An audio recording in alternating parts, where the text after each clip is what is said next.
بسم اللہ الرحمن الرحیم۔ کتاب کا نام ہے غزل، پرچہ نمبر 5، ایم اے اردو پریویس یعنی ایم اے اردو سال اول۔ سب سے پہلے فہرست مضامین ہے۔ شاعری کیا ہے صفحہ نمبر 1 پر، شاعری کا مفہوم صفحہ نمبر 1، شعر کا مفہوم صفحہ نمبر 2، کچھ غزل کے بارے میں صفحہ نمبر 7۔ اب ہے حصہ اول، ولی دکنی صفحہ نمبر 10 پر، تعارفی نوٹ صفحہ نمبر 10، ولی کی غزل گوئی صفحہ نمبر 12، ولی کی جمال پرستی صفحہ نمبر 12، ولی کا تصور عشق صفحہ نمبر 13، خارجیت پسندی صفحہ نمبر 16، احساسات حسن کی شاعری صفحہ نمبر 17، نشاتیہ رجحان صفحہ نمبر 18، سراپا نگاری صفحہ نمبر 19، خوبصورت تشبیہات صفحہ نمبر 19، سوز و گداز صفحہ نمبر 20، تصوف صفحہ نمبر 21، زبان کی سلاست شگفتگی اور ترنم صفحہ نمبر 22، ہندی فارسی اور مقامی زبان کا ملاپ صفحہ نمبر 22، فارسی اثرات صفحہ نمبر 23، فارسی ہندی الفاظ کا امتزاج صفحہ نمبر 24، الفاظ کی نبض شناسی صفحہ نمبر 24، مجموعی جائزہ صفحہ نمبر 26۔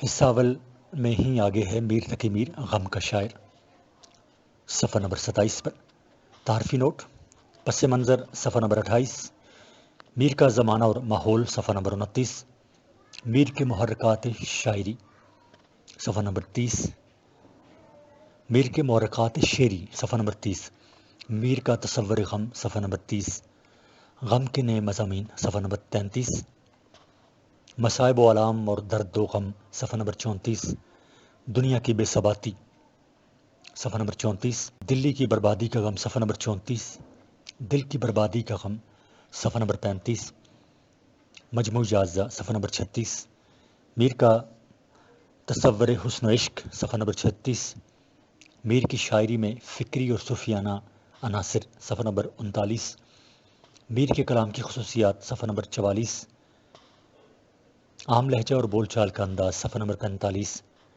پرلطف پیرایا انداز صفحہ نمبر 46، خطابیہ انداز صفحہ نمبر 47، میر کا طنز صفحہ نمبر 47، خوبصورت تشبیہات و استعارات صفحہ نمبر 49، موسیقی اور غنائیت صفحہ نمبر 49، تکرار الفاظ اور موسیقی صفحہ نمبر 50، تغزل اور حسن ادا صفحہ نمبر 51۔ حصہ اول میں ہی آگے مجموعی جائزہ صفحہ نمبر 52۔ اب حصہ اول خواجہ میر درد یعنی صوفی شاعر صفحہ نمبر 53، تعارف پس منظر صفحہ نمبر 53، تصوف میں درد کا مقام صفحہ نمبر 53، خالص مجازی شاعری صفحہ نمبر 53، خواجہ میر درد کے کلام کی خصوصیات صفحہ نمبر 54، تصوف میں درد کا مقام صفحہ نمبر 54، متصوفانہ انداز تغزل صفحہ نمبر 54، عملی زندگی کا احساس صفحہ نمبر 56، تلاش و تجسس صفحہ نمبر 56، نظریہ عشق الہی صفحہ نمبر 57، ذات باری تک رسائی صفحہ نمبر 58، انسان اور خدا صفحہ نمبر 58، مسئلہ خیر و شر صفحہ نمبر 59، خالص مزاجی شاعری صفحہ نمبر 61، درد کا تصور محبوب صفحہ نمبر 62، محبوب سے برتاؤ کا انداز صفحہ نمبر 62، محبوب سے ہم کلامی صفحہ نمبر 63، خواجہ میر درد کے کلام کی خصوصیات صفحہ نمبر 66۔ نمبر 1، کلام میں یکسانیت صفحہ نمبر 66 پر۔ 2، زبان کی سادگی اور سلاست صفحہ نمبر 66 پر ہی ہے۔ 3، جذبات نگاری اور رنگ تغزل صفحہ نمبر 67 پر۔ 4، خودداری صفحہ نمبر 67 پر ہی۔ 5، تشبیہات و استعارات یہ بھی صفحہ نمبر 67 پر ہی۔ 6، دنیا کی بے ثباتی صفحہ نمبر 68 اور 7، بے نیازی اور استغنا یہ بھی ہے صفحہ نمبر 68 پر۔ مجموعی جائزہ صفحہ نمبر 69۔ حصہ دوم مرزا غالب صفحہ نمبر 70، تعارفی نوٹ صفحہ نمبر 73، تمہید صفحہ نمبر 73، سیاسی حالات صفحہ نمبر 73، ثقافتی اور تمدنی حالات صفحہ نمبر 77، مذہبی اور تمدنی حالات صفحہ نمبر 77، اقتصادی اور معاشی حالات صفحہ نمبر 76، غالب کی ذہنیت صفحہ نمبر 79، غالب کی شاعری کا ارتقاء صفحہ نمبر 83، تمہید صفحہ نمبر 83، پہلے دور کا جائزہ صفحہ 84، دوسرے دور کا جائزہ صفحہ 85، تیسرے دور کا جائزہ صفحہ 86، چوتھے دور کا جائزہ صفحہ 86 پر، آخری دور کا جائزہ صفحہ 87، خصوصیات کلام غالب صفحہ 88، تمہید صفحہ 88، اور تمہید پہ آگے نمبر 1 جدت ترازی صفحہ نمبر 89 یعنی 89، 2 دشوار پسندی صفحہ نمبر 93، 3 رمزیہ انداز صفحہ نمبر 93، 4 ایجاز صفحہ نمبر 95، ظرافت صفحہ 96، معنوی پہلوداری صفحہ 97، حکیمانہ تفکر صفحہ 98، الفاظ کا انتخاب صفحہ 99، 9 حقائق نگاری صفحہ نمبر 100، 10 رشک صفحہ 101، 11 عشق و محبت صفحہ 102، اور 12 فلسفیانہ مسائل یعنی صفحہ نمبر 102 پر ہی۔ یہ سارے خواجہ میر درد کی تمہید کے اندر یہ جزیات تھیں 10 تک 12 تک۔ محاسن کلام غالب صفحہ 103، تجنیس معاف کیجیے گا مرزا غالب کے حوالے سے ہم دیکھ رہے ہیں صدوم میں، اور یہ تمہید میں 12 جزیات تھیں جو ہم نے پڑھی۔ آگے ہیں محاسن کلام غالب صفحہ 103، تجنیس صفحہ 104، سہل ممتنع صفحہ 104، استفہامیہ انداز بیان صفحہ 105، حسن تقابل صفحہ 105، روزمرہ اور لطف زبان صفحہ 105، استدلالی انداز بیان صفحہ 106، نکتہ آفرینی صفحہ 106، حسن بندش صفحہ 106، سوز و گداز صفحہ 106، مجموعی جائزہ صفحہ 111۔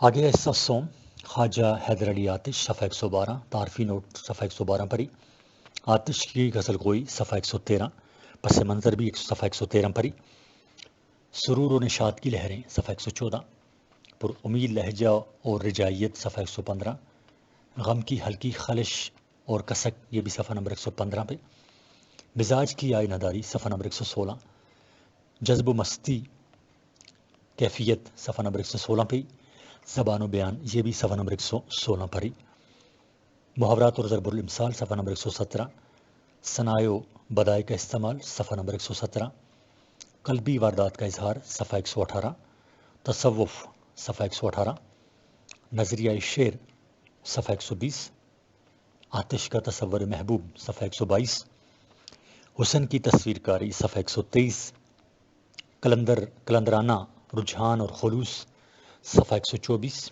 بلند حوصلگی اور عالی ہمتی صفحہ 125، کلام آتش میں دہلوی اور لکھنوی عناصر صفحہ 126، دہلوی اثرات صفحہ 127، لکھنوی اثرات صفحہ 128، آتش اور ناسخ صفحہ 129، آتش صفحہ 131، لکھنؤ کا صحیح نمائندہ صفحہ 132۔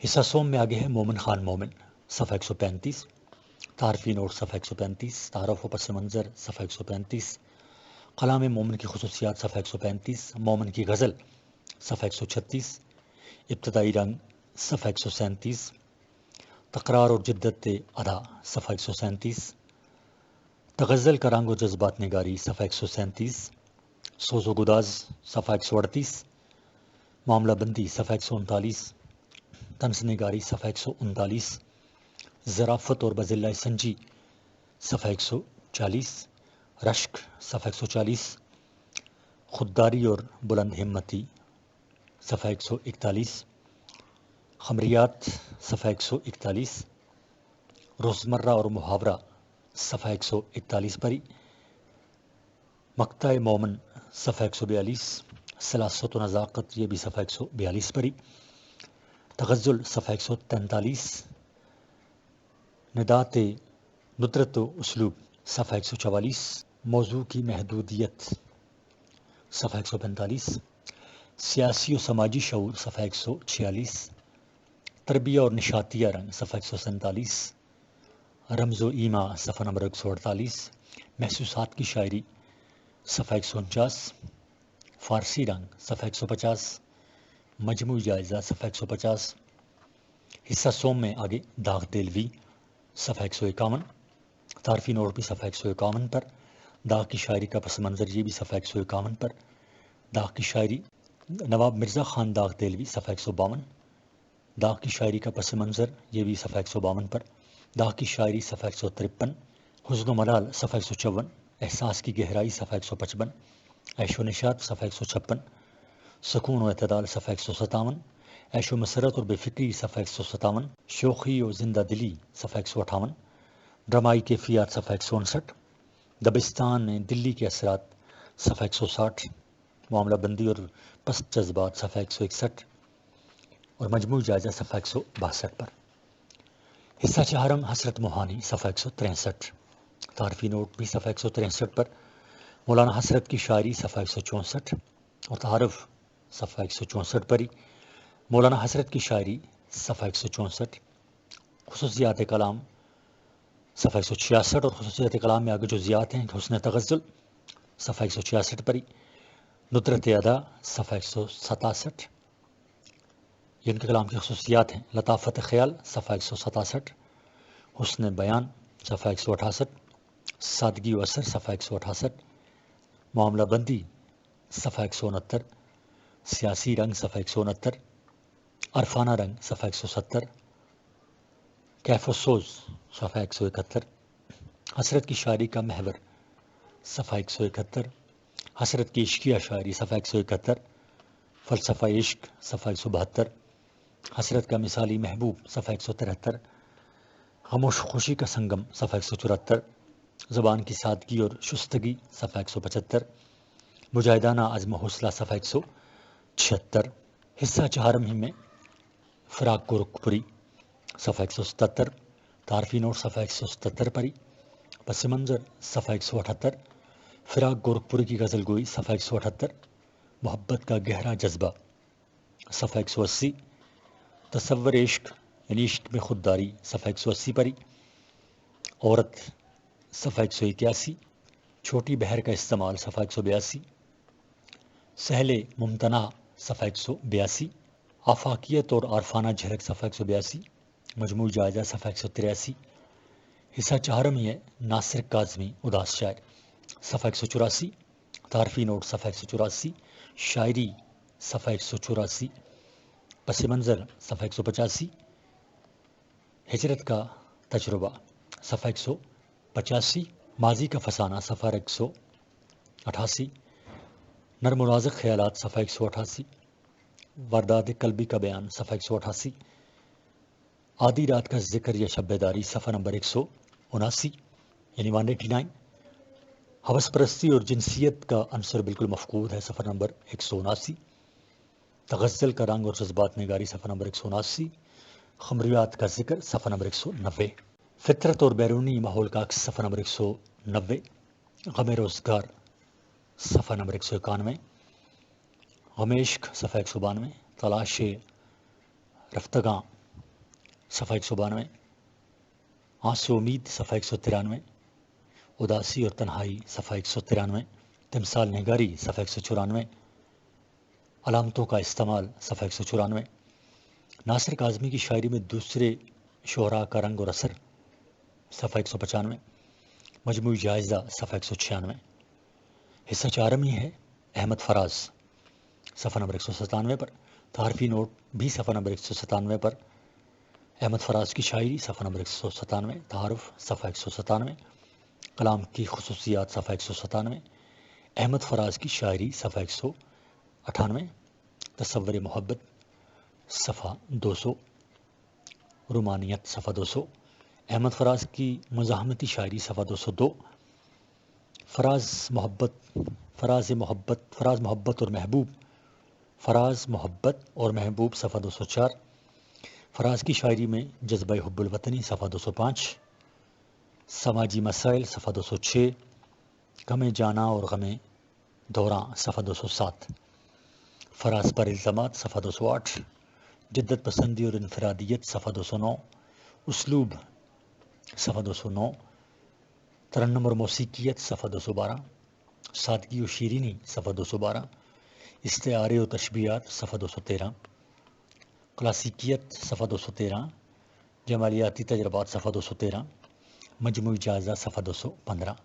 حصہ پنجم منتخب غزلیات کی تشریح صفحہ 216، ولی دکنی صفحہ 216، میر تقی میر صفحہ 220، خواجہ میر درد صفحہ 223، داغ دہلوی صفحہ 226، حسرت موہانی صفحہ 229، ناصر کاظمی صفحہ 233، احمد فراز صفحہ 239، آپ پرچہ کیسے حل کریں گے صفحہ 242، نمونے کا پرچہ صفحہ نمبر 245، اور مجوزہ امدادی کتب صفحہ نمبر 247۔ یہ ہے غزل پرچہ نمبر 5 ایم اے اردو، برائے ایم اے اردو پریویس یعنی سال اول کی کتاب کا فہرست مضامین۔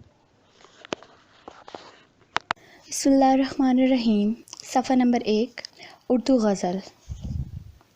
شاعری کیا ہے؟ شاعری کا مفہوم۔ شاعری ایک ذوقی اور وجدانی چیز ہے، اس لیے اس کی جامع اور معنی تعریف تو بہت مشکل ہے، لیکن ذیل میں کچھ اقوال درج کیے جاتے ہیں جن کی مدد سے اس کا مفہوم کسی حد تک ذہن میں جاگزی ہو سکے گا۔ نمبر 1، شاعری نام ہے انسانی تجربات، خیالات اور جذبات کے اظہار کا۔ نمبر 2، شاعری کہتے ہیں موزوں الفاظ میں حقائق کی تصویر کشی کو۔ نمبر 3، بقول میتھیو آرنلڈ، شاعری زندگی کی تفسیر ہے، اور اس تفسیر یا ترجمانی میں شریعت اس وقت پیدا ہوتی ہے جب اس میں تخیل اور جذبات دونوں موجود ہوں۔ نمبر 4، شاعری ادب کی سب سے زیادہ مقبول صورت ہے۔ نمبر 5، بقول شیلے، شاعری تہذیب، آئین اور مختلف علوم و فنون کا سرچشمہ ہے۔ نمبر 6، شاعری موزوں الفاظ میں جذبات قلبی کے اظہار کا نام ہے۔ نمبر 7، سر فلپ سڈنی کا قول ہے کہ شاعری جملہ علوم و فنون کی دایا ہے۔ نمبر 8، بقول کیٹس، شاعری ہمیں انتہائی درجے کی حیرت سے ہم آغوش کر دیتی ہے۔ نمبر 9، بقول شبلی، شاعری وہ فن ہے جس کی بدولت شاعر دوسروں کے جذبات اور احساسات کو برانگیختہ کر سکتا ہے۔ نمبر 10، الغرض، شاعری وہ ملکہ فطری ہے جس کی بدولت ایک شخص معمولی سی بات کو اپنے مؤثر اور دلچسپ انداز میں ادا کر سکے، جسے سن کر ہر صاحب دل بے اختیار تڑپ اٹھے، اس پر ایک عالم کیف و سرور طاری ہو جائے اور وہ شعر کو بلا کوشش اس کے صفحۂ دل پر نقش ہو جائے۔ مثلاً ایک عاشق جو شاعر نہیں ہے، معشوق سے اپنے اتصال، روحانی کیفیت زیادہ سے زیادہ ان لفظوں میں بیان کرے گا، آپ میری حقیقت ہیں۔ لیکن ایک شاعر اسی بات کو، جسے سن کر سامع پر کوئی کیفیت طاری نہیں ہوئی، اس دلکش انداز میں ادا کرے گا، کہیے کہ اب میں اپنی حقیقت کو کیا کہوں، کہیے کہ اب میں اپنی حقیقت کو کیا کہوں، جو سانس لی وہ آپ کی تصویر ہو گئی۔ اس شاعر نے بھی وہی بات کہی ہے جو پہلے شخص نے کہنے کی کوشش کی تھی، مگر انداز بیاں کیا جانے دل کو بھاتے ہیں کیوں شعر میر کے، جس کو اصلاح شریعت کہتے ہیں، نے اس بات کو شعر بنا دیا۔ ہر سانس کا معشوق کی تصویر ہو جانا، یہ وہ انداز بیاں ہے جس پر سامع ہی غرق کو کوثر تسنیم نہیں ہو گیا، بلکہ سامع کی پوری شخصیت شعریت کے سیل بے پناہ میں بہہ گئی۔ شعر کا مفہوم۔ سب سے پہلے رئیس المتغزلین حسرت موہانی کی رائے درج کرتا ہوں۔ فرماتے ہیں، اور کس خوبی کے ساتھ فرماتے ہیں، شعر دراصل ہیں وہی حسرت، شعر دراصل ہیں وہی حسرت، سنتے ہی دل میں جو اتر جائیں۔ الف، یعنی شعر وہ کلام موضوع ہے جس کے ذریعے شاعر اپنے خیالات کو ایسے دلکش انداز سے پیش کرتا ہے کہ سننے والے پر ایک عالم سرور طاری ہو جاتا ہے۔ بالفاظ دیگر شاعری بات کہنے کا فن ہے اور شعر اس فن کا خارجی مظہر ہے۔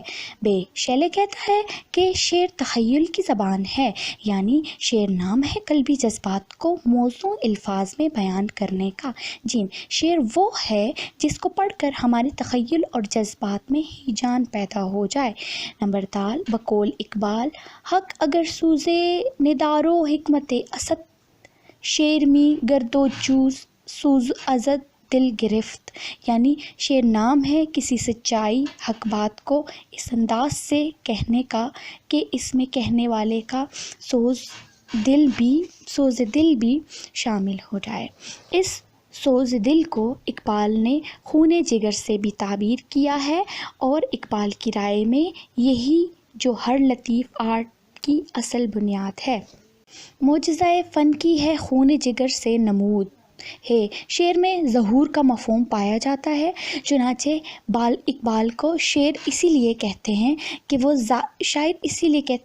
ظاہر ہوتا ہے، نیز ظاہری اطوار کو اشعار کہتے ہیں۔ شعر کو شعر اسی لیے کہتے ہیں کہ وہ ہمارے قلبی خیالات، جذبات اور جذبات کو ظاہر کرتا ہے۔ یہی وجہ ہے کہ قافیہ، ردیف اور وزن شعر کے لوازم اور اجزائے ترکیبی نہیں بلکہ شرائط ہیں۔ دال باعتبار حقیقت شعر کے دو اجزاء ہیں، تخیل اور محاکات۔ دو لوازم ہیں، ذخیرہ الفاظ اور مطالعہ فطرت۔ دو شرائط ہیں، وزن اور قافیہ۔ الف معجزے خود رفتہ تیز خامیدہ گفت ہستم اگرمی روم گرنہ روم نیستم۔ بے بگفتہ من گلے نہ چیز بودم دے یک مدے باگل نشستم جمال ہم نشی درمن اثر کرد وگرنہ من ہما حاکم کے ہستم۔ ان امورستہ کے علاوہ 8 باتیں اور بھی ہیں جن سے شعر کی دلچسپی اور دلاویزی میں اضافہ ہو جاتا ہے۔ بلاغت، سلاست، اصلیت، جوش، تشبیہ، استعارہ، سوز و گداز اور حسن بیان یا طرفگی ادا۔ ذیل میں ان الفاظ کی تشریح کی جاتی ہے۔ نمبر 1 بلاغت کی تعریف۔ بلاغت کی تعریف یہ ہے کہ کلام مقتضائے حال کے مطابق ہو اور فصیح بھی ہو، یعنی جس حالت کا بیان مقصود ہے اگر کلام اسی میں اس طرح ڈوبا ہوا ہو کہ کہنے والا کہہ رہا ہو اور سننے والے کی آنکھوں کے سامنے اس کا نقشہ کھینچا جاتا ہے تو اسے کلام بلیغ کہتے ہیں۔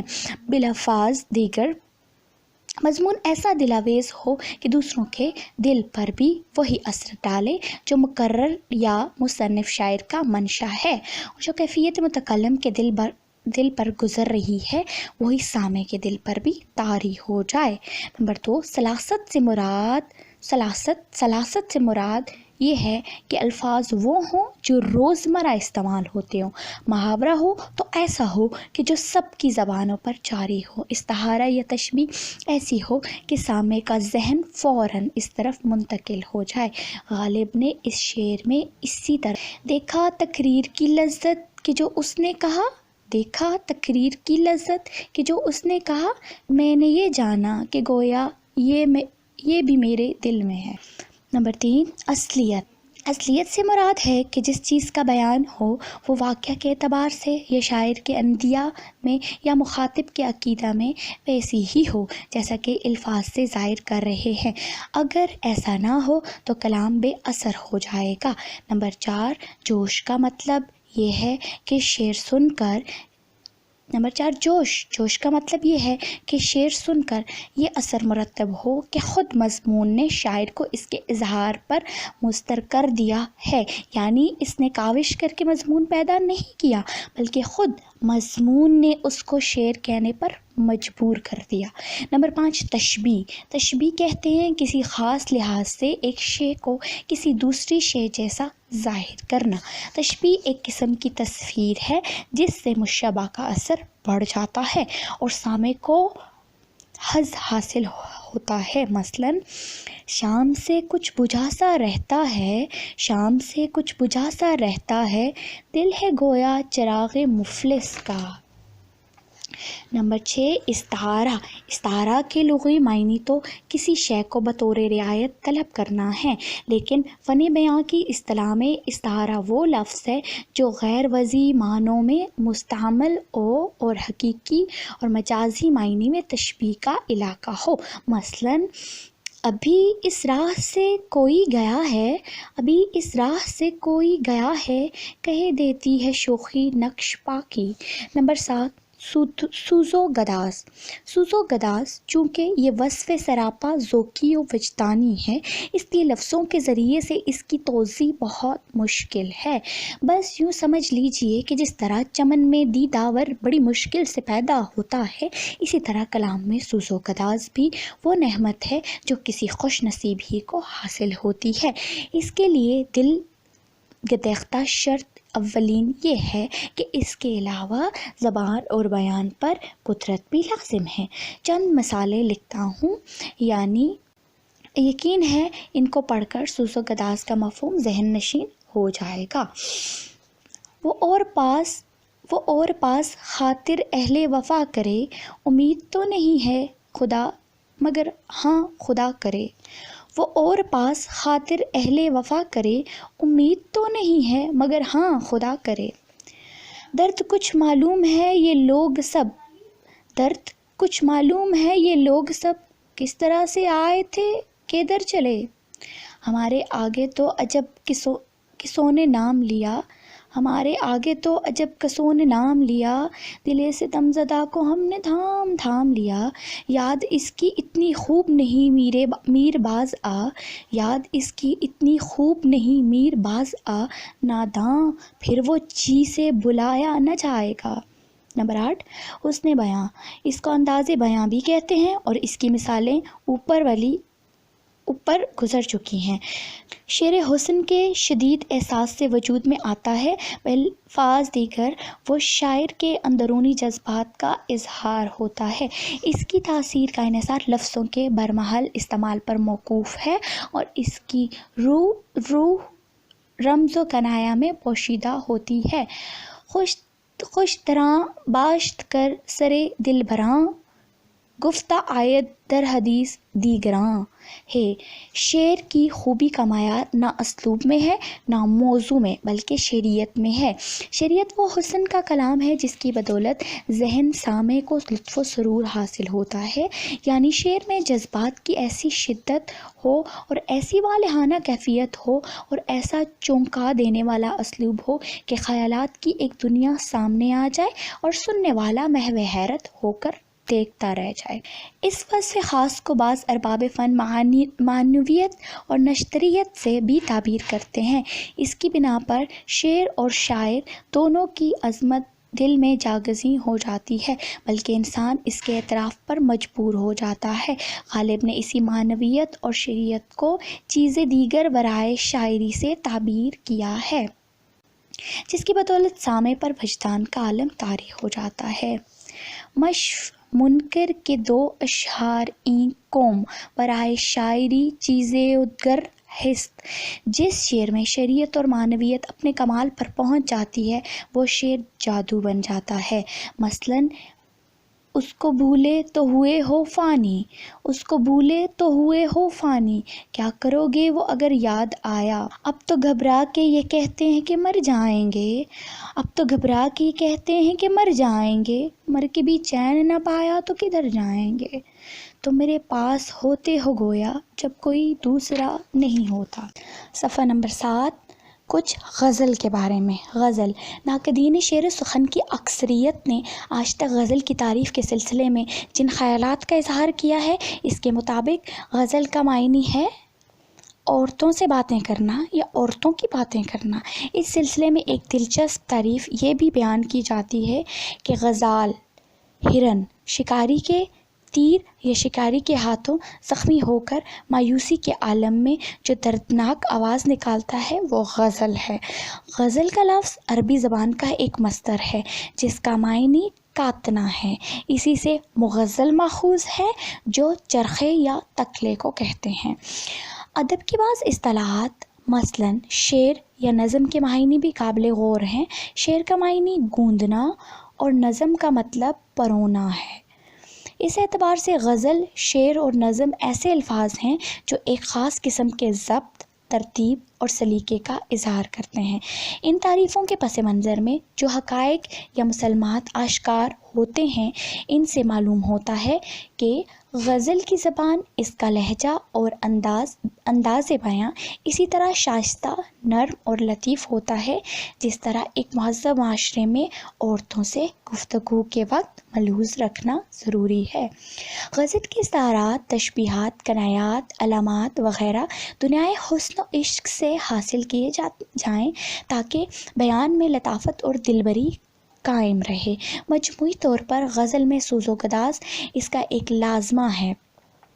یہ تعریفات اور حقائق آج بھی متفق علیہ ہیں اور بہت حد تک اپنی جگہ پر قائم ہیں، لیکن غزل کی جامعیت اور ہمہ گیری ان حدود کو اکثر پھاند گئی ہے۔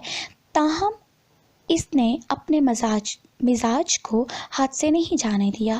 یہی وجہ ہے کہ جب غزل میں عشق و محبت کے جذبات کے علاوہ اخلاق، تصوف، فلسفہ بلکہ دین و سیاست تک کے موضوعات سامنے آئے ہیں تو بھی غزل کا شعر غزل ہی کا شعر محسوس ہوا ہے اور نظم سے بالکل الگ اور نمایاں نظر آیا ہے۔ جہاں تک غزل کی ہیئت یا صورت کا تعلق ہے، اگرچہ اردو کے سب سے پہلے صاحب دیوان شاعر سلطان محمد قلی قطب شاہ سے لے کر آج تک اردو غزل نے صدیوں کا سفر طے کیا، لیکن آج بھی اس کا قلب یا سانچہ وہی ہے جو روز اول اس کے لیے تیار ہو گیا تھا۔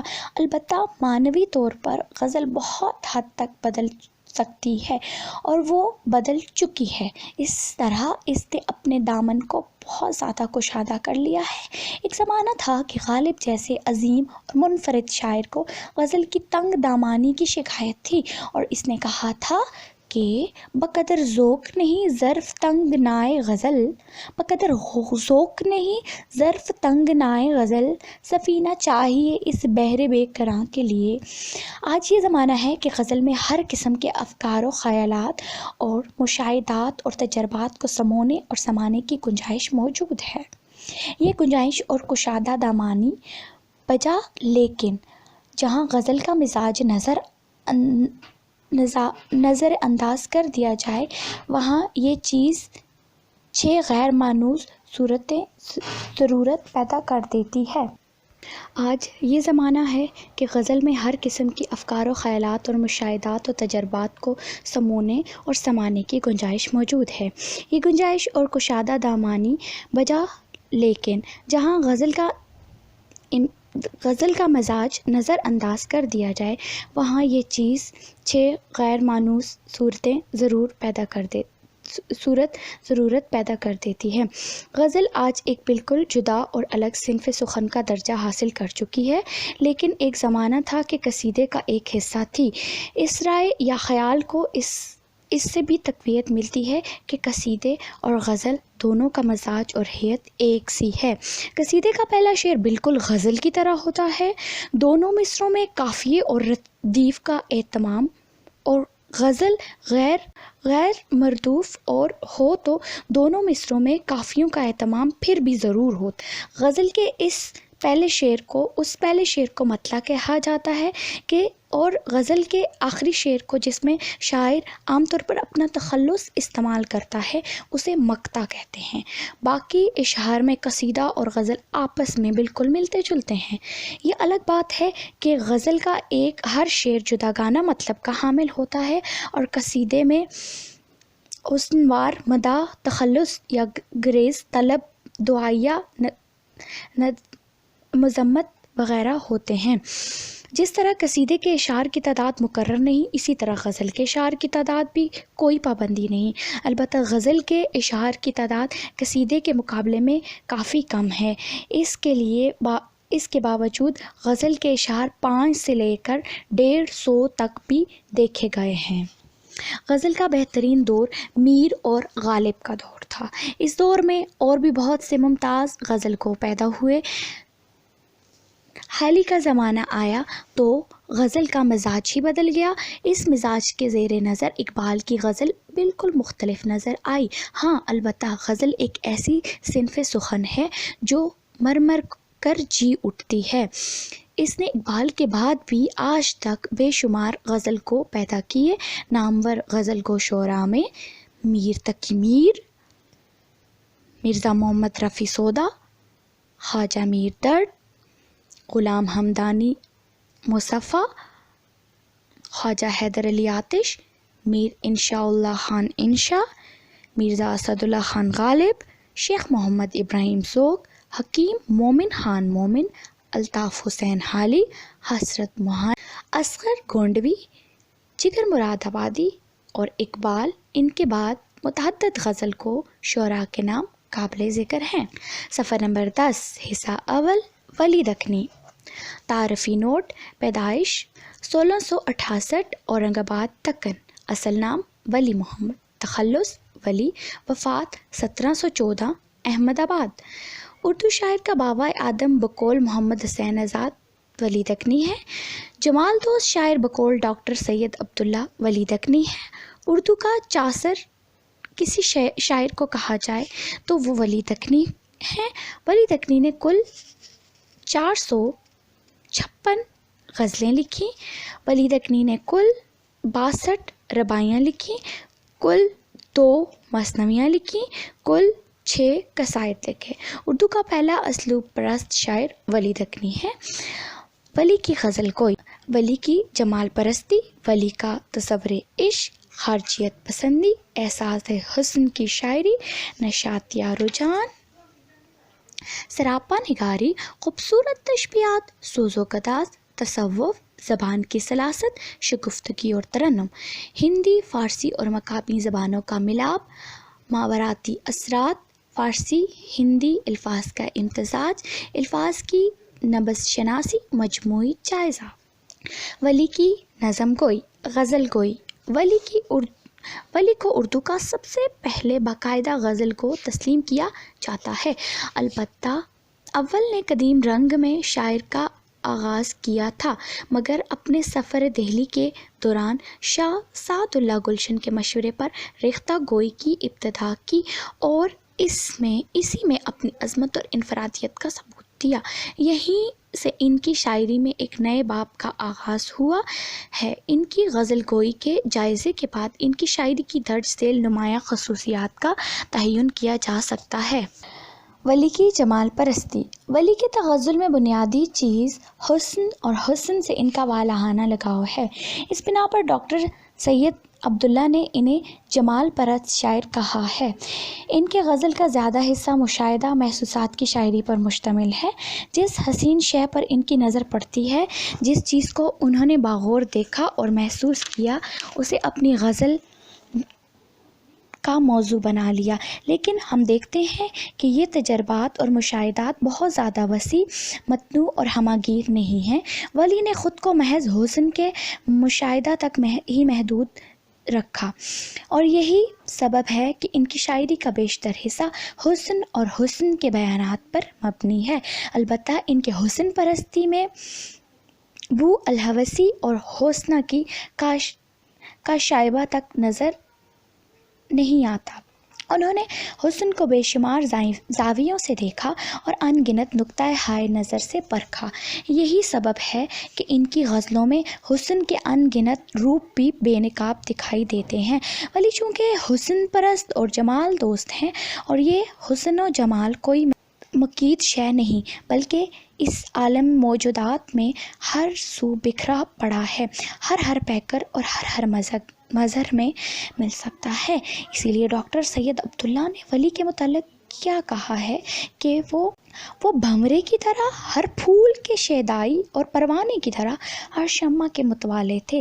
ولی سے اقبال تک ولی حسن کے شیدائی ہیں، ان کے قدم حسن کو دیکھ کر رک جاتے ہیں۔ چند اشعار ملاحظہ ہوں جو حسن کی انہی ملی جلی کیفیات کی عکاسی کرتے ہیں۔ کل ہوئے غرض آب شبنم میں، کل ہوئے غرض آب شبنم میں، دیکھ اس صاحب حیا کی ادا۔ اور پھر کیا خوب فرماتے ہیں، موج دریا کو دیکھنے مت جا، دیکھ اس زلف عنبری کی ادا۔ اے ولی دل کو آب کرتی ہیں نگاہ چشم شرمگی کی ادا۔ ان اشعار سے ہمیں یہ اندازہ ہوتا ہے کہ ولی حسن کے ایک ایک پہلو سے متاثر ہوتے ہیں۔ نظارہ حسن سے ان پر ایک خوشی اور سرمستی کی کیفیت طاری ہو جاتی ہے، اور حسن کی حقیقت کبھی ان کو زلف عنبری میں دکھائی دیتی ہے تو کبھی نگاہ چشم شرمگی میں، کبھی وہ اس حسن کو زلف ہم در ہم میں دیکھتے ہیں تو کبھی رفتار خرام شوخ و چنچل ادا اور سرقد میں اس کی تلاش و جستجو کرتے ہیں۔ ڈاکٹر سید عبداللہ نے ولی کی حسن پرستی کے بارے میں لکھا ہے، حسن کی ستائش اور جمال کی توصیف کا ترانہ اتنا رنگین اور اتنا دلکش ہے کہ کوئی شخص ولی کے پاس سے اعتراف کیے بغیر نہیں گزر سکتا۔ وہ اس ترانے کو ضرور سنے گا اور ان نغموں سے ضرور محظوظ ہوگا۔ ولی حسن مجازی کے شاید سب سے بڑے وصاف یعنی تعریف کرنے والے اور سراپائے محبوب کے سب سے بڑے قصیدہ خواں ہیں۔ یہ ولی سے اقبال تک صفحہ 39 سے ہے۔ بحث بالا سے یہ ثابت ہوتا ہے کہ ولی بنیادی طور پر حسن پرست اور جمال دوست شاعر ہے۔ اس حسن پرستی اور جمال دوستی نے ولی کو ایک ایسا انداز نظر عطا کیا تھا جو کائنات کی ہر شے کو اپنے مخصوص فلسفہ جمال کے حوالے سے دیکھتا ہے۔ ولی کا تصور عشق، ولی نے جمال زندگی پر اپنی عمیق نظر ڈالی ہے اور احساس نشاط کی بدولت ان کے ہاں عاشق کا کردار اور اس کی شخصیت کے مختلف پہلو ابھر کر نمایاں طور پر سامنے آئے ہیں۔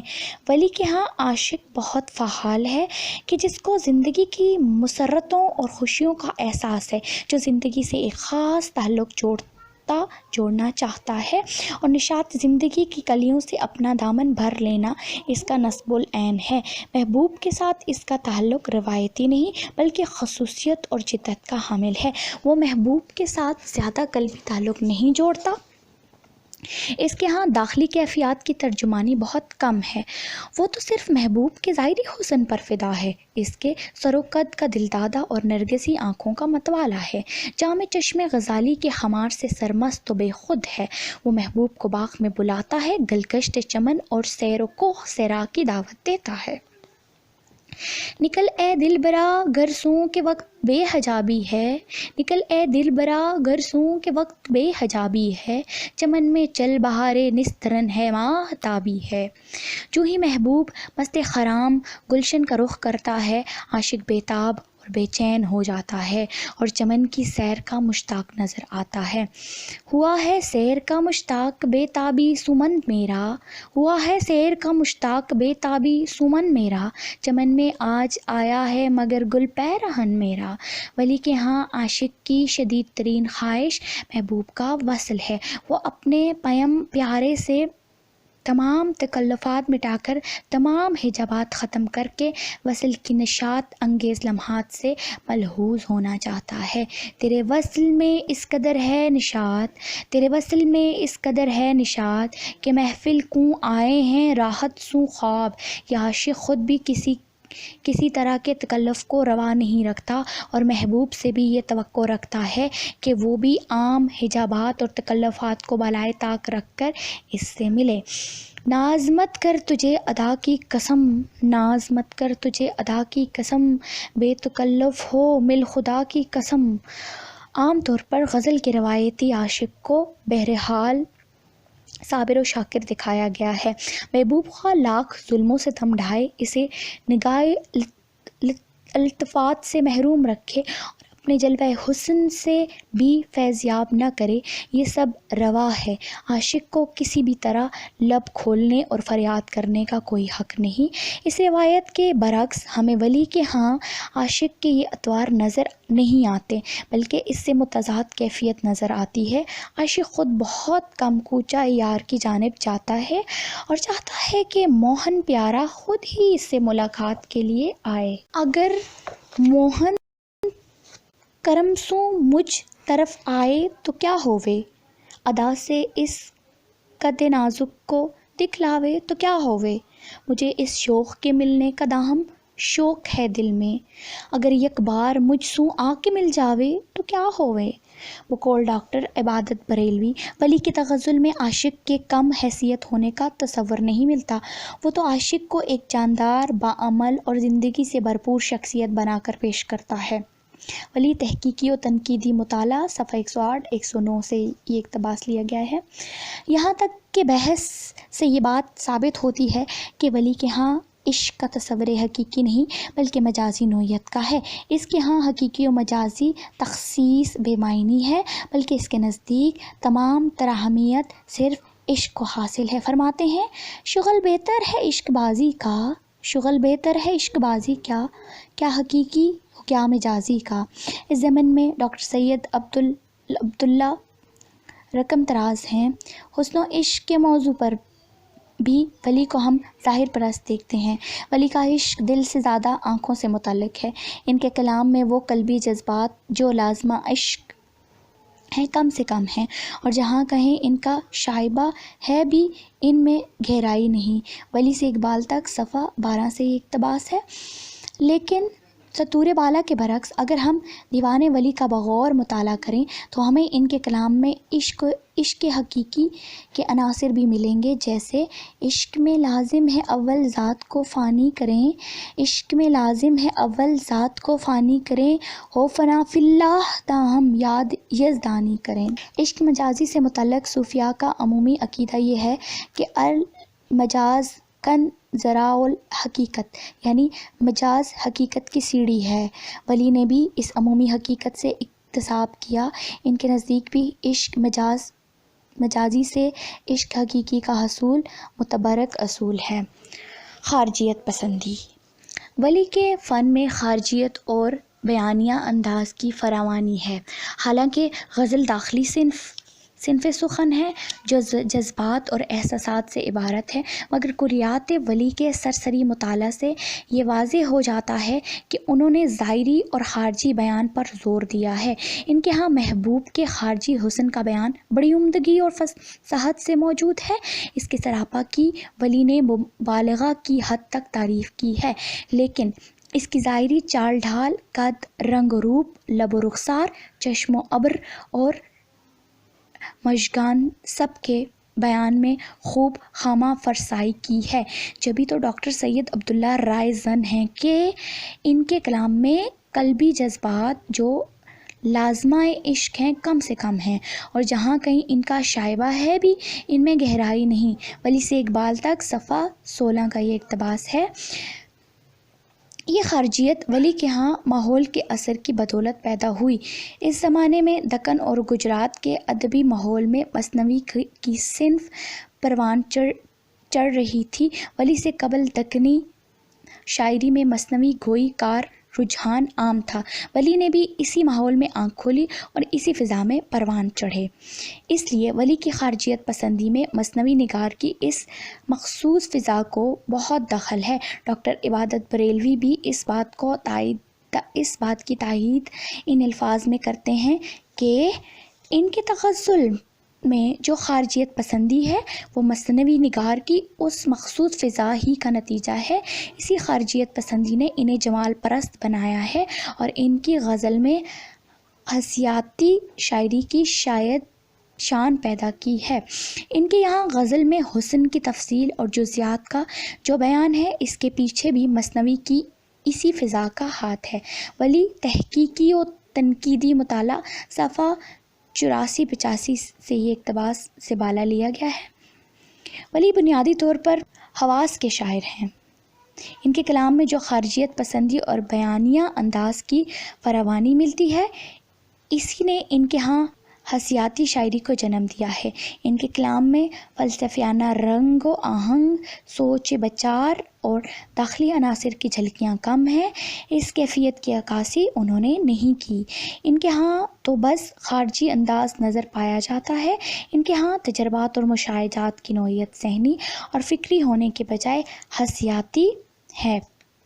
ان کا دیوان اسی قبیل کی شاعری سے بھرا پڑا ہے۔ مثلاً تیرا مکھ حسن کا دریا و موجاں چین پیشانی، اپر ابرو کی کشتی کے بوتل جیویں ناخدا دستہ۔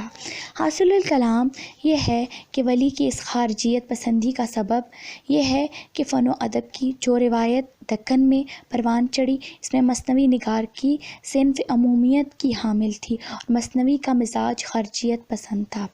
احساسات حسن کی شاعری۔ ڈاکٹر سید عبداللہ کے خیال میں ولی کی شاعری عراقی طرز کے زیادہ قریب ہے۔ اس عراقی طرز سے ان کی مراد ہے کہ ولی کے ہاں معاملات عشق کے بیان کے بجائے احساسات حسن کا بیان زیادہ ہے۔ وہ معاملات عشق جن سے گفتگو، محبوب سے ملاقات اور مکالمے کا پہلو نکلتا ہے، ان کی تشریح و تصویر کم ہے، بلکہ وہ محبوب کے حسن پر زیادہ زور دیتے ہیں۔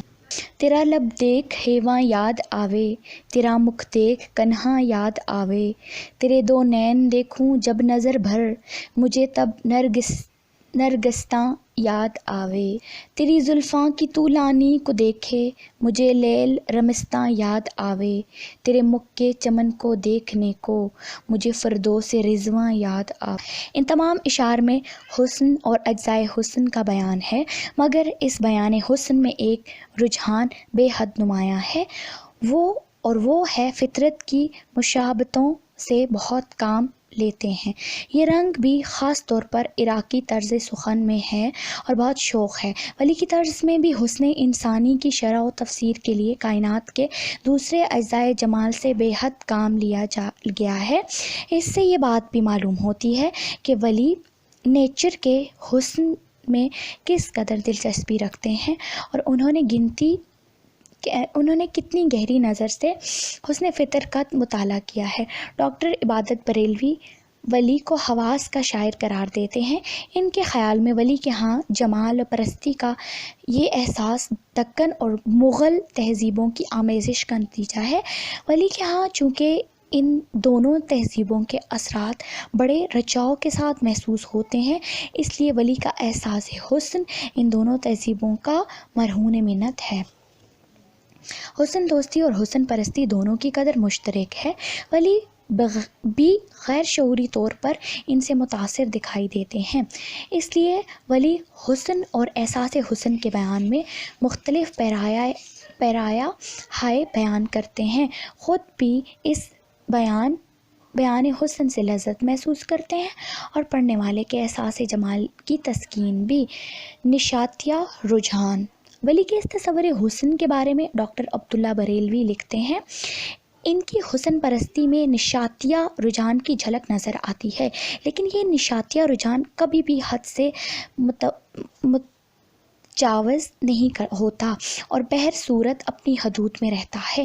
یہی وجہ ہے کہ ولی کے اس حسن جمال پرستی کی تان جنسی اور جمالی تسکین ہی پر جا کر نہیں ٹوٹتی، بلکہ ان کی نوعیت ذہنی اور روحانی ہو جاتی ہے۔ ولی اس حسن سے مسرت حاصل کرتے ہیں جو ان کی روح کو بالیدہ کر دیتی ہے۔ احساس نشاط کا خیال اس میں موجود ہے، لیکن اس احساس نشاط میں بڑی صحت مندی ہے۔ یہ ایک صحت مند انسان کا احساس نشاط معلوم ہوتا ہے، اس میں کسی قسم کی الجھن نہیں، وہ لذت پسندی کے سلسلے میں بھی پیدا ہونے والے ابتذال سے بہت دور ہیں۔ ان کے یہاں تو حسن بذات خود ایک تہذیب ہے، اس لیے ان کا بیان ایک مہذب فضا کو قائم کرنے کا باعث بنتا ہے۔ ولی حسن جمال کے شعری تجربات بیان کرتے ہوئے کسی غم یا دکھ کا اظہار نہیں کرتے۔ چونکہ وہ جمال دوست ہیں، اس لیے کائنات کی ہر شے میں جمال دیکھتے ہیں۔ ان کی نظر زندگی اور کائنات کے تاریک پہلوؤں کو نہیں دیکھتی، وہ صرف روشن پہلوؤں کا نظارہ کرتی ہے۔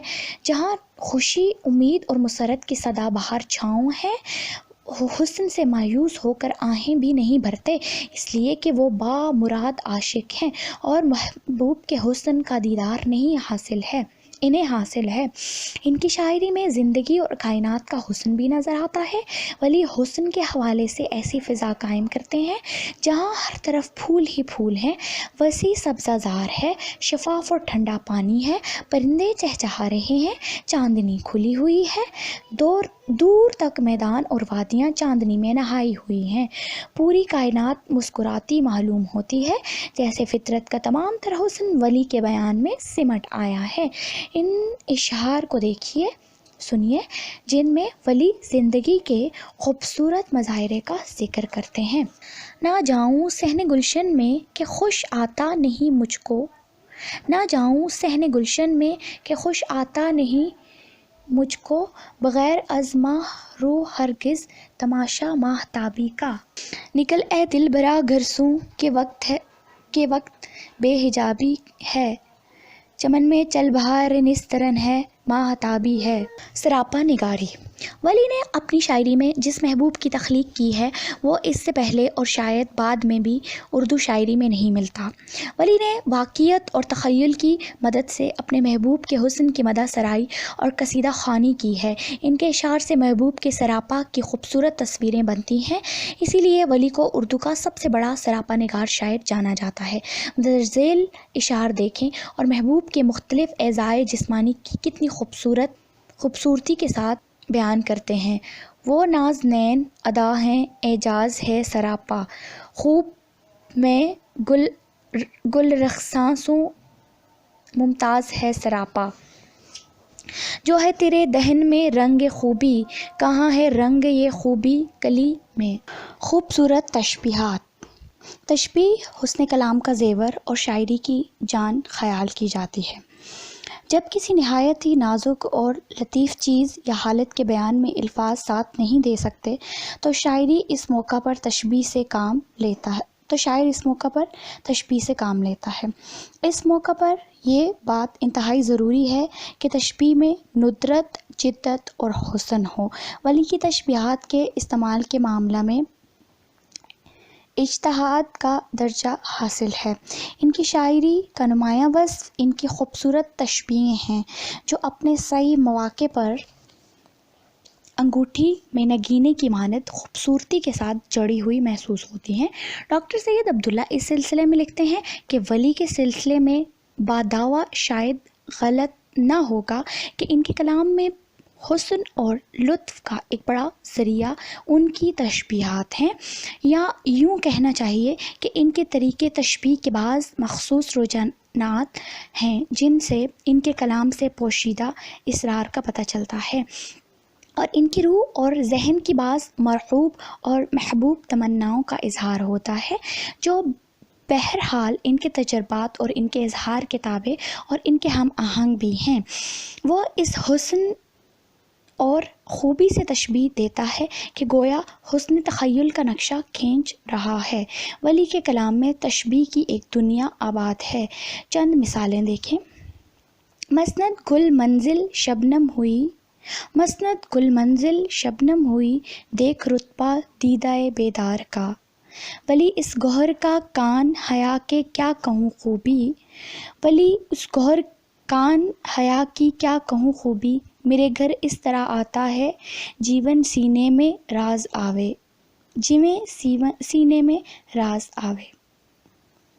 تیری یہ زلف ہے شام غریباں، جبیں تیری مجھے صبح وطن ہے۔ ان تشبیہات میں جو کیف حسن، ندرت، جدت، دلکشی اور دلاویزی ہے وہ محتاج بیان ہیں۔ پھول کی کھلی ہوئی پنکھڑی کو دیدہ بیدار کہنا یا باحیا محبوب کے سینے میں راز کی مانند ولی کے گھر آنا، زلف کا شام غریباں اور جبین محبوب کا صبح وطن ہونا ولی کی بے مثال فنکاری اور چابک دستی کا منہ بولتا ثبوت ہے۔ یہ صرف چند مثالیں ہیں، ولی کا پورا دیوان اسی قسم کی نادر تشبیہات سے سجا سنورا پڑا ہے۔ سوز و گداز غزل چونکہ معاملات مہر و محبت اور واردات عشق اور عاشقی کی داستان ہے، اس راہ کے مسافر کو قدم با قدم پر ہجر و فراق کی تلخیاں سہنا پڑتی ہیں، کتنی رکاوٹیں عبور کرنی پڑتی ہیں، جی جی کر مرنا اور مر مر کے جینا پڑتا ہے۔ اس لیے ان واردات اور تجربات کے بیان میں سوز و گداز کا عنصر لازمی طور پر شامل ہے۔ ولی کی غزلوں میں سوز و گداز یقینی موجود ہے، مگر ان کی کیفیت میر کے سوز و گداز سے مختلف ہے۔ یہ فرق دونوں کے مزاج اور ذاتی تجربات کا ہے۔ ولی پر سوز جذبات اور واردات کے بیان میں بھی اپنا نشاتیہ رجحان برقرار رکھتے ہیں، تاہم انداز بیان کی لطافت اور نزاکت لطف پیدا کرتی ہے۔ یہ شعر دیکھیں: اے باد صبا باغ میں موہن کے گزر کر، مجھ داغ کی اس لالۂ خوں کو خبر کر، ایک کڑی تجھ ہجر میں اے دلبرا تنہا نہیں، مون سو مسارز میری آہ ہے فریاد ہے، نہ ہوئے اے جگ میں ہرگز قرار جسے عشق کی بے قراری لگی۔ ان اشعار میں سوز و گداز کے جو پہلو نمایاں ہیں، ان میں بھی ولی کا جمالیاتی رنگ غائب نہیں ہو سکتا۔ دراصل وہ زندگی کے درد و غم کی ہلکی سی لہر محسوس کر سکتے ہیں۔ انہوں نے انسانی دکھ و درد کا وہ مشاہدہ نہیں کیا جو مشاہدہ میر جیسے حساس شاعر نے کیا تھا۔ میر نے زندگی کے نشیب و فراز کو قریب سے نہ صرف دیکھا ہی نہیں تھا، بلکہ وہ ان نشیب و فراز سے ہو کر گزرا بھی تھا۔ اس نے صرف اپنے ذاتی سوز و گداز کا اظہار ہی نہیں کیا، بلکہ وہ انسانیت کے سوز و گداز کا ترجمان نظر آتا ہے۔ اس کے لیے ہر غم انسانی غم ہے، ہر دکھ انسانی دکھ ہے، انسان ہر بات میں مشترکہ طور پر شریک ہے۔ اس کے مقابلے میں ولی نے انسانی دکھ درد کی کیفیات کو بیان نہیں کیا، وہ تو محض تصور جمال کے شارخ ہیں، کائنات کی ہر شے میں جمال دیکھتے ہیں۔ وہ اپنے اشعار اسی تصویر کی بنا پر دکھوں کا ذکر کرنے کے بجائے جمالاتی تجربہ کا اظہار کرتے ہیں۔ تصوف کو بلامون برائے شعر گفتن خواب است کہا جاتا ہے۔ فارسی کے اثرات کے تحت اردو غزل میں اسے بھی بطور موضوع اہمیت حاصل رہی ہے۔ تقریباً ہر شاعر نے اپنے توفیق کے مطابق اس کے مختلف مسائل پر اظہار خیال کیا ہے۔ ولی کے ہاں بھی تصوف کے مختلف مسائل اور حالات و کوائف اور نظریات و عقائد پر اظہار خیال ملتا ہے۔ روایات کے زیر اثر وہ بھی عشق مجازی کو عشق حقیقی کا ذریعہ اور وسیلہ خیال کرتے ہیں۔ علاوہ ازیں تصوف کے اہم مسائل پر بحث ان کی غزلوں میں ملتی ہے۔ وہ دل کی صفائی و پاکیزگی پر زور دیتے ہیں، بے خودی، فنا و بقا، ترک و دنیا، توکل، تسلیم و رضا اور معرفت وغیرہ موضوعات پر ان کے ہاں ذاتی نقطۂ نظر سے اظہار خیال ملتا ہے۔ ہر ذرہ عالم میں ہے خورشید حقیقی، ہر ذرہ عالم میں ہے خورشید حقیقی، یوں بوجھ کر بلبل ہوں ہر ایک غنچہ دہن کا۔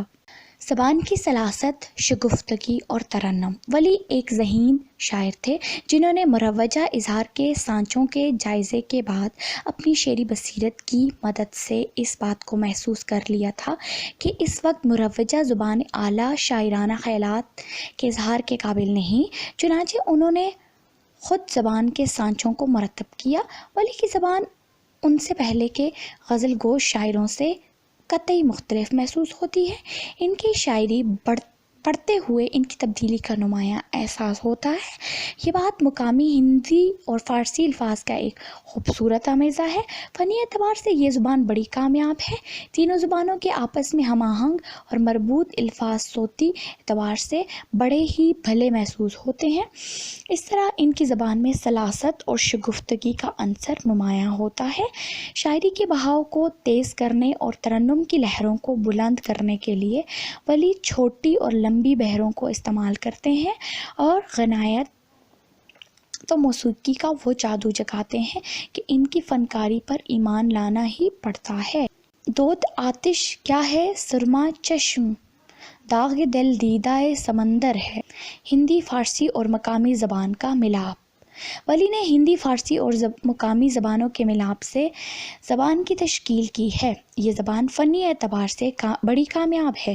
اس زبان میں ہندی، فارسی اور مقامی زبانوں کے ایسے الفاظ استعمال کیے گئے ہیں جو آپس میں ہم آہنگ ہیں۔ انہوں نے کثرت سے مقامی الفاظ بھی استعمال کیے ہیں۔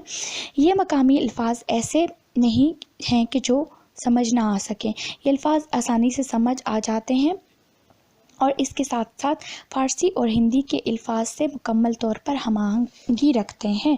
ذیل میں ہم کچھ اشعار درج کرتے ہیں جو ولی کے اس رجحان کی نمائندگی کرتے ہیں۔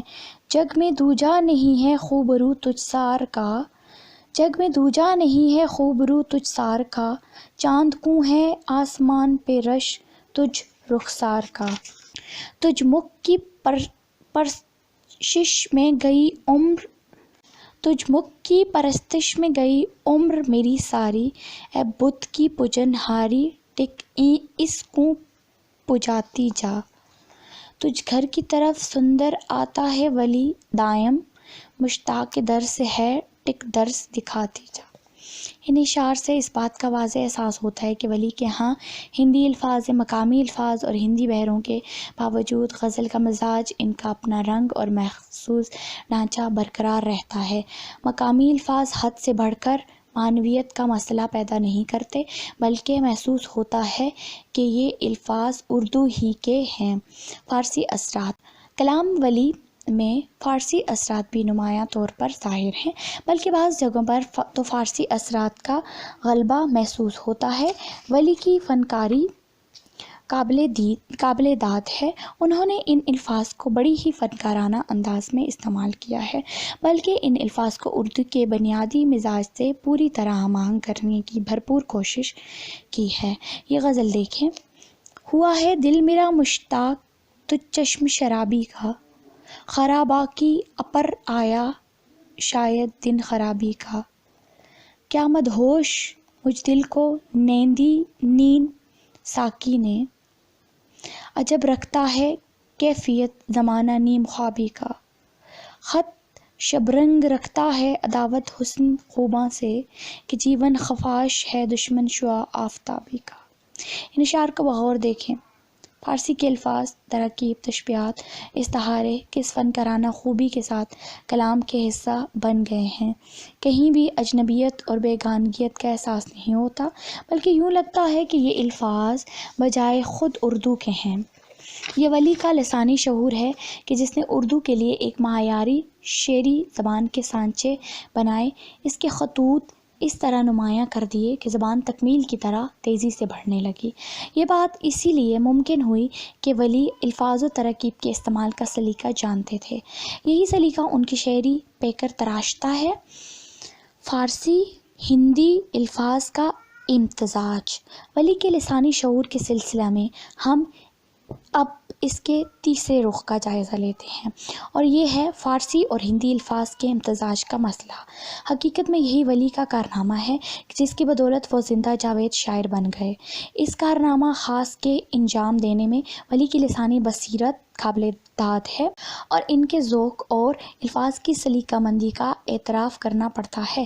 اصل میں یہی مشکل مرحلہ ہے جہاں دو زبانوں کے ملاپ سے ولی نے اردو غزل کے لیے شعری زبان کا سرمایہ تیار کرنے کی کوشش کی۔ فارسی اور ہندی کے ملاپ کے چند کامیاب نمونے ملاحظہ ہوں۔ کیا مجھ عشق نے ظالم کو اب آہستہ آہستہ، کہ آتش گل کوں کرتی ہے گلاب آہستہ آہستہ، عجب کچھ لطف رکھتا ہے شب خلوت میں گل روسوں، خطاب آہستہ آہستہ جواب آہستہ آہستہ، جلتا ہوں شب و روز تیرے غم میں اے ساجن، سوز تیرا مشعل سوزاں سوں کہوں گا۔ یہ تین مختلف رنگ جو پچھلے صفحات میں پیش کیے گئے ہیں ولی کے لسانی سفر کی نشاندہی کرتے ہیں اور ان کے کامیاب لسانی تجربات کا ثبوت ہیں۔ الفاظ کی نبض شناسی۔ پروفیسر محمد خان اشرف ولی کی شعری زبان کا جائزہ لیتے ہوئے لکھتے ہیں کہ ولی الفاظ کا نبض شناس تھا۔ ایسے معلوم ہوتا ہے کہ وہ الفاظ کی صحت، جسمانی اور معنوی ساخت، صوتی خوبصورتی اور مدت حیات سے بخوبی واقف تھا، لہٰذا اس نے ایسے الفاظ کو چن کر استعمال کیا ہے جو صحت مند، مضبوط اور جسمانی، معنوی اور صوتی اعتبار سے خوبصورت ہیں اور ایک طویل عرصہ تک زندہ رہنے کے اہل ہیں۔ یہ حقیقت ہے کہ پونے 300 سال کا طویل عرصہ گزرنے کے باوجود ولی کا تمام تر کلام ایک مختصر سے فرنگ کی مدد سے آج بھی سمجھایا جا سکتا ہے، اور اس کا بیشتر حصہ ایسا ہے کہ جس کو عام قاری بغیر کسی فرنگ کے بخوبی سمجھ سکتا ہے۔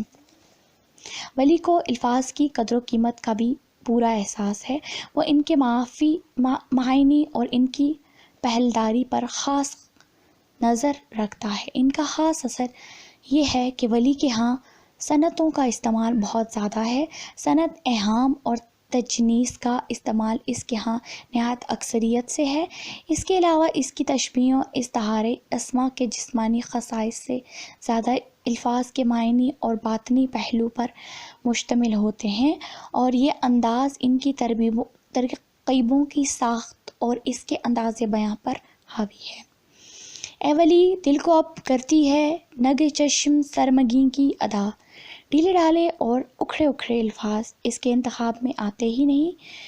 یہی اس کی سلیقہ مندی ہے کہ شاعر کو لفظوں پر پورا عبور حاصل ہے، وہ اس کی کامیاب گرفت میں ہیں اور اس کی خواہش کے مطابق شعر کے سانچے اس طرح ڈھلتے ہیں کہ اپنی ہم آہنگی سے حسن پیدا کرتے ہیں۔ الفاظ پر اس گرفت اور زبان پر کنٹرول کے باعث ولی کا کلام ترنم اور موسیقی کی عمدہ مثال ہے۔ مجموعی جائزہ: ولی دکنی اور شاعری کے ارتقاء میں ایک اہم شاعر ہے۔ مولانا محمد آزاد کے ایک جملے نے ان کی شخصیت اور شاعری کی تنقید نگاروں کی بحث اور تمحیص کا موضوع بنا دیا ہے، ورنہ ان کی شاعرانہ حیثیت اور مرتبہ مسلم ہے۔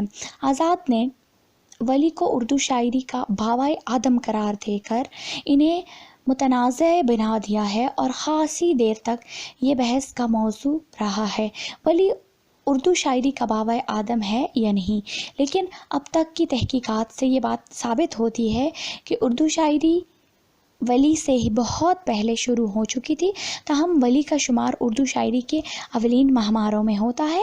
ولی سے پہلے دکن اور خود پنجاب میں اردو شاعری کے قدیم نمونے ملتے ہیں، تاہم ان کے باوجود کوئی ایسا شاعر نہیں ملتا جس نے اپنی اردو شاعری کی روایت کو اس بھرپور انداز میں شروع کیا ہو جس انداز میں کہ ولی نے شعری روایت کی بنیاد ڈالی۔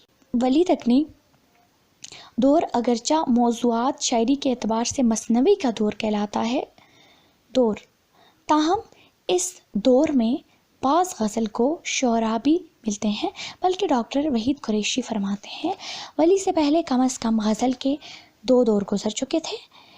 ان ادوار کے شعراء کچھ نمونے بھی ملتے ہیں۔ پہلا دور حضرت امیر خسرو سے شروع ہوتا ہے جس میں 10 شعراء ہیں۔ دوسرا دور قلی قطب شاہ سے شروع ہوتا ہے، شاہ میراں ہاشمی تک 14 شاعروں پر مشتمل ہے۔ ان کے بعد ولی کے معاصرین کا زمانہ ہے۔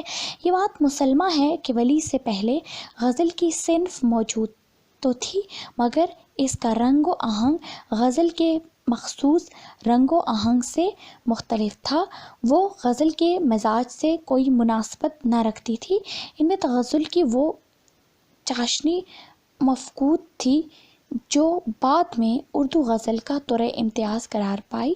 یہی وجہ ہے کہ نقاد حضرات اس نتیجے پر پہنچتے ہی کہ اگرچہ ولی سے قبل اردو غزل کا سراغ بخوبی ملتا ہے، تاہم وہ مستقل روایت کی شکل اختیار نہ کر سکی تھی۔ ولی نے سب سے پہلے اس کی طرف سنجیدگی کے ساتھ توجہ کی اور غزل کا صحیح ماحول پیدا کیا، اور یوں غزل کی صحت مندانہ روایت ولی سے شروع ہوئی۔